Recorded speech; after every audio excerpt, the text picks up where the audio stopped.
Meron nga pala akong nalimutan. Guys, ang kagandahan ng machine na ito ay less ang broken. Less broken rice. Bakit? Kapag urethane ang gamit natin, malilisen po yung broken rice. Alam niyo ba kung bakit?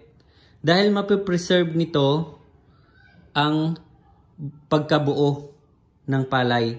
Ibig sabihin, hindi durog ang bigas.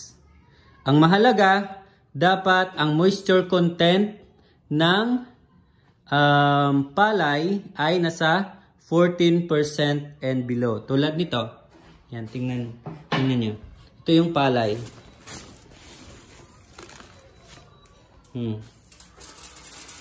Ang moisture content ng palay dapat nasa 14% and below para maganda ang output na quality ng bigas. Ayan. So, maraming salamat po. God bless everyone.